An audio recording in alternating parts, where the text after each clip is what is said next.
Hey everyone, Nick with the Ball Seed Tech team here. This week I want to talk about two of the most common and costly disease issues we encounter in garden mum production, Pythium and Fusarium. Both can cause stunting, chlorosis, wilting, and lead to major crop losses, but they are not the same organism. Knowing which one you're dealing with makes a big difference, particularly when selecting proper tools to prevent disease and respond to symptoms when they appear. Let's start with Pythium. If you've grown mums for any length of time, you've probably encountered it. Pythium is an opportunistic rootzone pathogen that takes advantage of stressed or damaged root systems. In the root zone, typical symptoms are root discoloration, generally yellowish to brown, not black, sloughing of the outer layer of the root, aka the cortex, that leaves a wiry-looking bundle of vascular tissue behind, and soft brownish lesions can appear on the crown or lower portion of the stem as disease advances. In the canopy, early symptoms present as mild wilting during the heat of the day, even when there's ample soil moisture.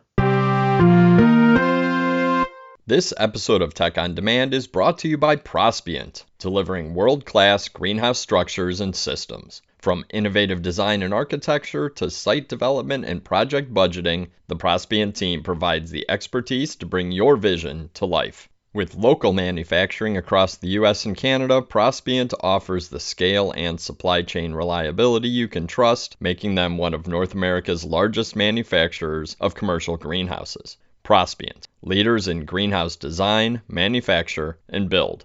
Learn more and connect with the expert team at prospient.com. Plants typically recover overnight, and the process repeats, getting worse with each day. Eventually, the entire canopy collapses and infected plants are unable to recover. The problem is, by the time above-ground symptoms become obvious, the pathogen has typically been active in the root zone for quite some time. The best strategy to combat Pythium is prevention. The first and most important cultural factor to manage is substrate moisture. When possible, ensure that you get moderate wet to dry cycles between watering or fertilizer applications. Pythium thrives in waterlogged soils, so be sure to keep those feet from staying wet for extended periods. Damaged roots are an open invitation for infection. Make it a habit to check root systems regularly when scouting. Look for root discoloration, dry down injury, or clubbed root tips caused by elevated soluble salts. Monitor soil electrical conductivity, or EC. Irrigate thoroughly, but as infrequently as possible, and avoid allowing the crop to dry down to the point of wilting. Those corners and edges of production blocks, especially on the south and southwest sides, are often the first places drought stress will show up. Quick tip, if you're using drip irrigation, positioning at least one emitter on the south-facing side of the container can help to moderate root zone temperatures when you irrigate and reduce heat-related root injury. It's a simple adjustment that can pay big dividends during hot weather. Mother Nature's whims rarely align with our ideal irrigation schedules. Manage risk in the face of unpredictable or uncooperative rains with appropriate fungicide protectants. A good rule of thumb is to start with a substrate drench application roughly 7 to 10 days after planting liners, or once roots have reached the container sidewalls, whichever comes first.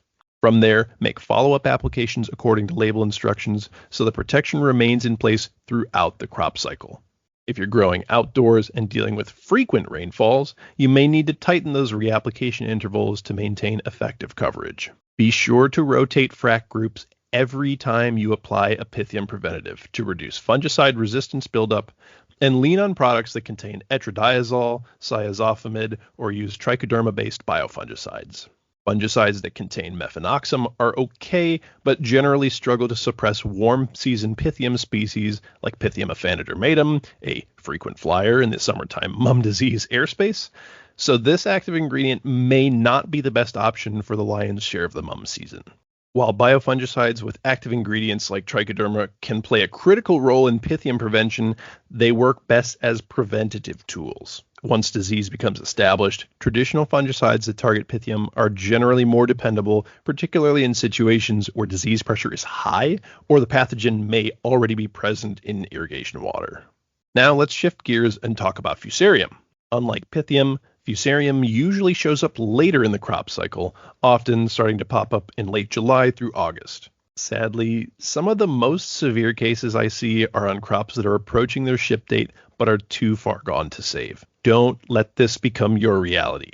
At first glance, symptoms can look a lot like Pythium. Plants may appear stunted, lower leaves may be chlorotic, and wilting becomes evident. But there are a few clues that can help distinguish the two.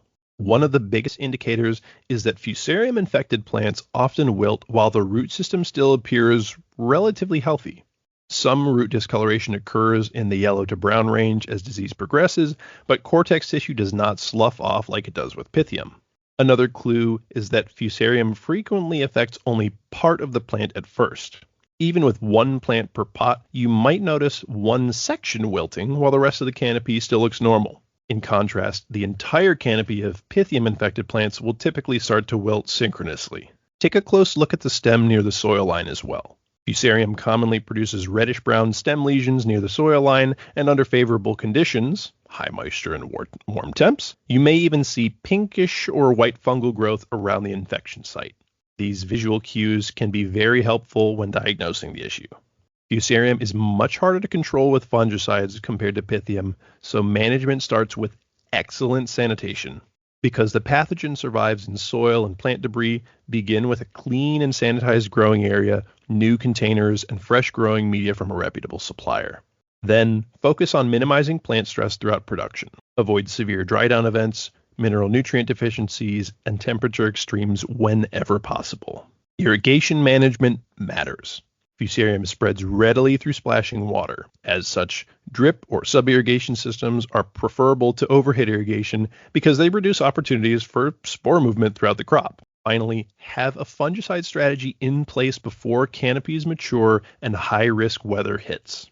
As plant canopies begin to close and crops reach roughly half to two-thirds of their finished size, treat proactively. Preventative fungicide treatments become especially important following periods of high temperatures coupled with heavy rainfalls. Several fungicide active ingredients provide effective control, but rotating frac groups remains essential for preserving performance and minimizing disease resistance development. Lean on active ingredients like strobilurins, members of frac group 11, DMIs, members of frac group 3 like triflumazole or difenoconazole, or the old tried and true thiophanate-methyl.